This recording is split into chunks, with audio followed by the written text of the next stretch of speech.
And I have to tell you, Coisty, and you, Shebahn, that not my idea to play that at this stage of the morning. Very good. By the way, It's our very mischievous producer, Ollie. All down to him. Shebahn, are you starting or am I getting ripped in about this? You can get ripped in if you fancy it. Go on. Right. Probably the worst VAR decision of the whole weekend was the fact that England's only try wasn't grounded. Right. Last time I looked at the rules, you've got to get the ball on the ground to get your 5 points. Wasn't grounded. You even seen it in Freeman's interview after the game where he refused to say whether he grounded it. But that's just a bit of bad luck. If our man, if he had his kicking boots on, if Finn Russell had his kicking boots on, we'd have won the game and we didn't. Fair play to England, they won it. But at the same time, I'm not sure I'm sounding bitter enough. Says the man who confidently predicted that Scotland would win this season's Six Nations title. It's not quite going to plan, but hey. Oh, look, you know, most rugby enthusiasts, I think, would say that Scotland were the better side on the day. One of those things that happens in sport, doesn't it? Absolutely. As you'll gather, Shebahn is with us. A very good what we got today, morning. Shebahn? Yeah, back page of the Sun. Lots of love for Mo Salah. 11 points clear is the headline in the Sun. Nice picture as well because they've taken Salah from behind and his number 11 and then points clear added on to that. The Sun paper, the Times going for Salah. We need this league title. We need it is the back page of the Daily Mail. The Mirror Sport going for one hand on the trophy. Taking a look at the game pull out inside the Times newspaper today.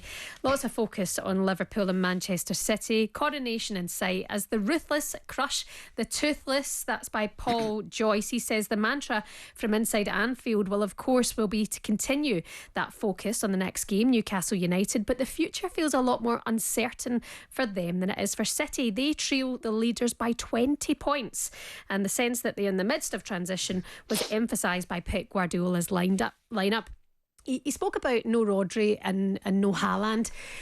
Most other managers would talk about having injury problems and not the right team available to him. Can Pep use that excuse, Jeff? No, not for me. I mean, not for me, you know. I think City are potentially in a spot of trouble at the moment because, let's be honest, you know, Pep made a lot of positive noises afterwards, but I didn't see much positive about City at the weekend. I always felt that Liverpool were well capable of stepping up a gear if they needed to.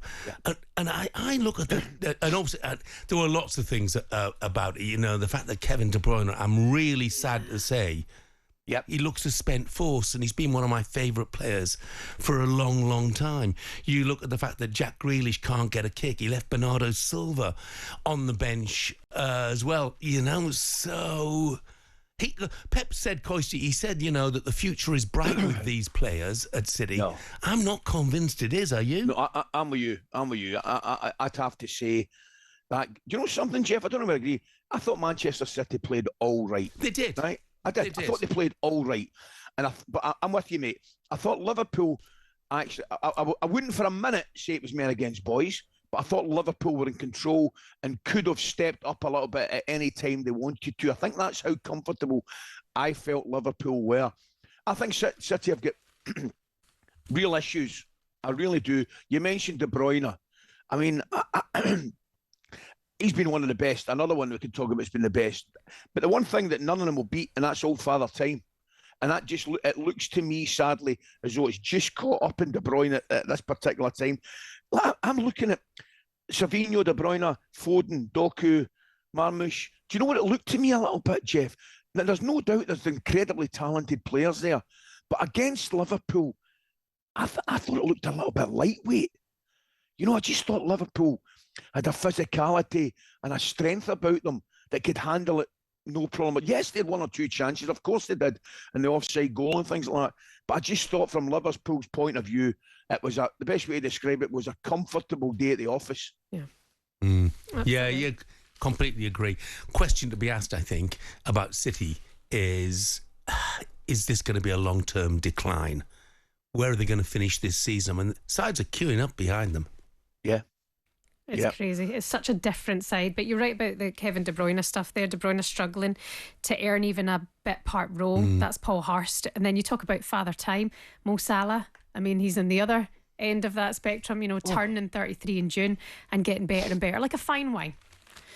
He's been amazing, Shebahn, absolutely amazing. Yesterday's performance, the whole season, we're talking about yesterday, of course, but the whole season, he's just been a different level. Magic to watch. Yeah, and by the way, the other thing about Salah, he always turns up in the big games. Yeah. And it never disappoints.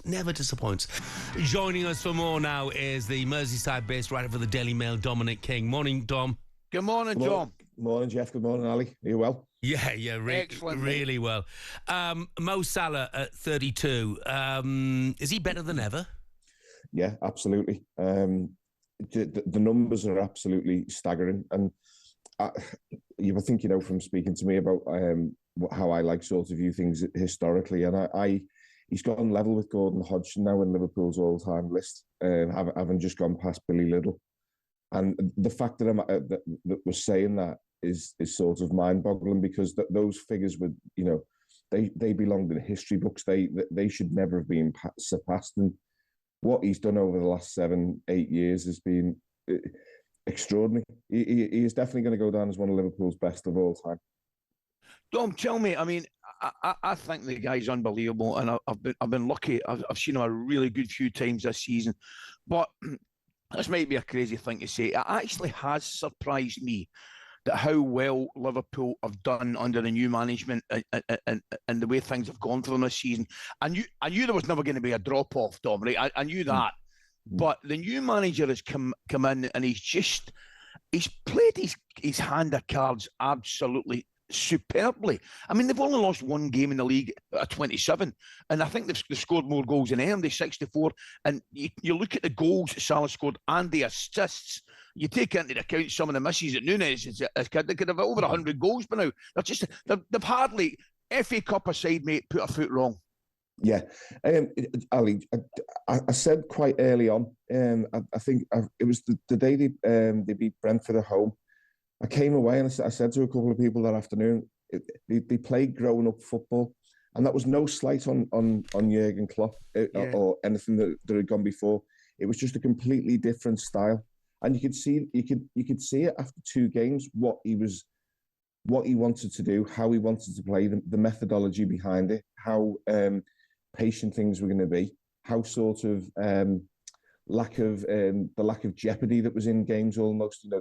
Liverpool won 2-0 that day, and there was never a moment's doubt about it that they were going to see the game through. And that theme has gone all the way through the season, and they've got progressively better with each week. And the thing that's so sort of impressive about Slot is the calmness when you're in his presence and you speak to him. He's nothing ruffles him. He'll never give you a headline. He'll never sort of. You can ask him a question in a way in terms of, he's going to answer it, rather than if you ask him something, you'd be worrying about the sort of reaction that the question might get. He's just a really, really impressive guy, and do you know what? I think it also speaks volumes for the group of players that he's inherited, that they have bought into him so quickly without any ego. Rather than thinking, "Oh, we're not sure about you. We're not sure about this." They've just done exactly what he's asked them to do. Yeah, with perfection, perfectly. Look, and obviously you said he doesn't give you headlines. He's not going to say the title's won. They're 11 points clear. Look, they'd have to lose 4 games even if Arsenal won all the rest of theirs, and that isn't going to happen. But the slight cloud on the horizon is still the contract situation for those 3 players, and in particular Salah, who, remember, said he was more out than in. That wasn't so long ago. Is there any indication that he's now more in than out? No, there isn't. There isn't at this stage. We still don't know the numbers. We still don't know the sticking points about what has been the delay. People are living in fantasy land if they don't think Liverpool have been speaking to Salah and Van Dijk and Trent Alexander-Arnold about staying and talking numbers. They've clearly been having these discussions. But I also think there's been a shift in over the last couple of months, I think, in terms of how these public discussions, you should say, are going, because we had a flurry of it before Christmas. It all started off when Mo spoke to my colleague Lewis Steele and a couple of other reporters down at Southampton when he gave the indication that he was as you said, Jeff, more out than in. But of late, nobody's been saying anything about anything.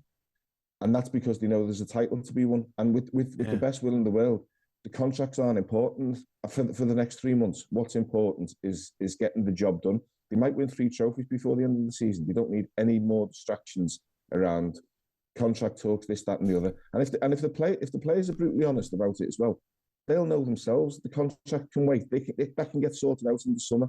That can get sorted out at any point. What matters to the players, to the club, is getting the wins that they need to become champions. Dom, thanks very much indeed, mate. Thanks, Dom. All the best, Pleasure. mate. No problem at all. See you soon. talkSPORT Breakfast, waking you up Monday to Friday morning from 6 a.m. on AM, on DAB, via the talkSPORT app and on your smart speaker. talkSPORT.